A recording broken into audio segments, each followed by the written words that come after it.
I recently posted in the Low Hanging System Facebook group community to check in and see how everyone's doing this holiday season. I even shared my results from the day before. That day it was a little over $8,000 on Amazon. But what I found in the responses was so interesting. Some people shared that they're struggling to make any sales at all. Others said they're making $25 a day. A few people are absolutely crushing it. We have Raphael here who is making over $7,000 a day, and he said it was basically just from mugs.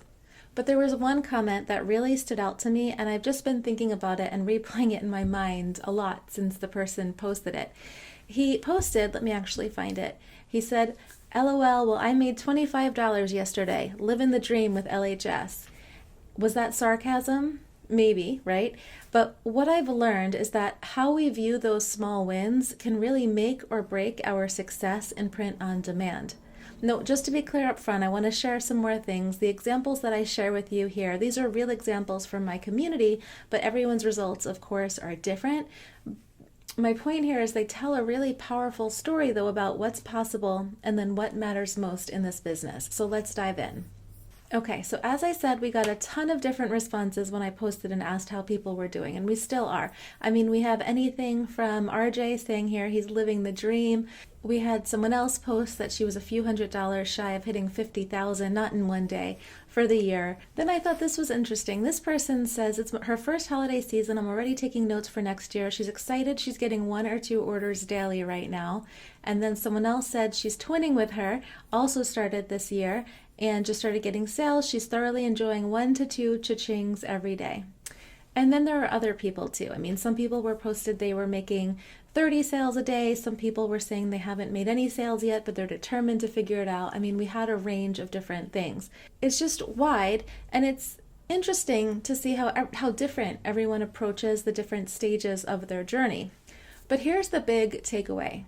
Every $50,000 milestone, it starts with that first sale, and every big success is going to be built on small, consistent wins. So what some people might see as a disappointing $25 day, to me, I read it as proof that this business model works, right? Because if you can do it once, you can do it over and over and over. Here is what I have learned since doing this for so many years, for seeing over 1,000 people post in the Facebook group that they've made their first sale online using my methods. The difference between those who thrive and then those who quit really comes down to one thing. I'm not saying it's the only thing, but those who quit and those who ultimately thrive, mindset is so important. It's so important because those $25 days, they're not failures. They are stepping stones, but only if you see them that way. The sellers who stay positive, even on the slow days, those are the ones who keep going, right? They adjust, they pivot, they learn, they grow. The sellers who give up after a tough day or they decide things aren't working, they never get to see what could have happened next. It's not about having the most designs or the most time. It's about seeing every small win as proof that this works and then use it as a fuel to keep moving forward. It's not always going to be linear, but if you can do it once, why can't you do it over and over and over again?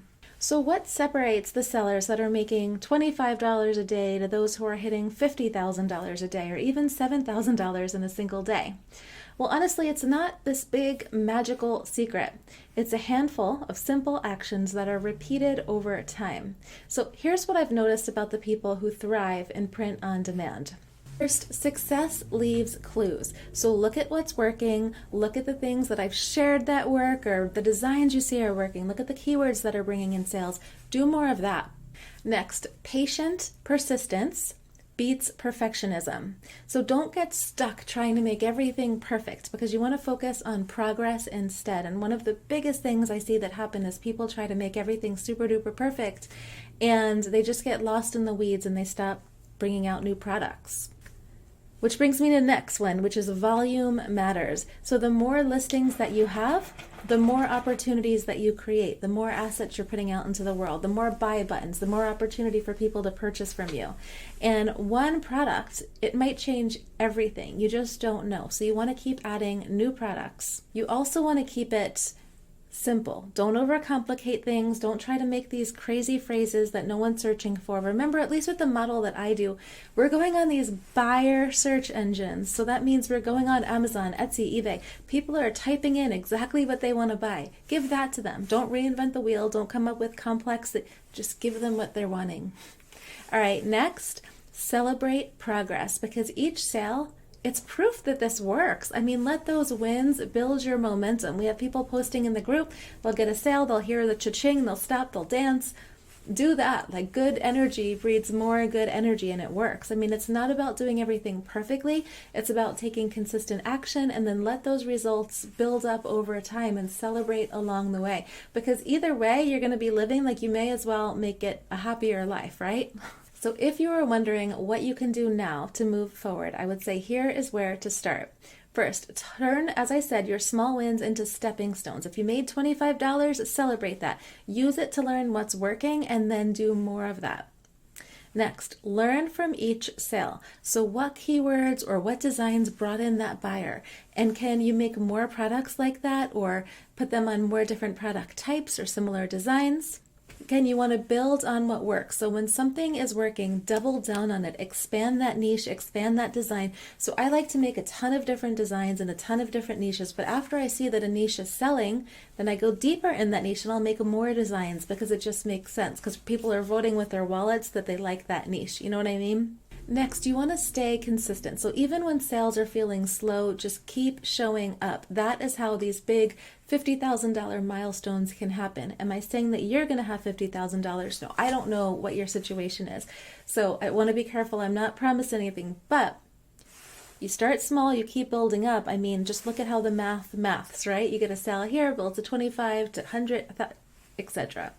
So stay consistent. So here's my question for you. Are you looking at your results as stepping stones or stumbling blocks? Whether you're just starting out, even if you haven't made sales yet, are you taking the progress that you're making, taking designs, getting them out there? Is that a stumbling block or is that a stepping stone? Because either way, no matter how long you've been at this, remember that every successful seller had to start exactly where you are right now, wherever you are. Drop a comment below, share your perspective, because I'd really love to hear where you're at in this journey. And if you are ready to take the next step in your print-on-demand business, check out my low-hanging system course if you're not already in there. As I shared, it's helped a lot of people make their first sale. I've been updating it since 2016 now, and I would be honored to help you with your print-on-demand journey as well. Let's make this your best year yet. See you in the next video.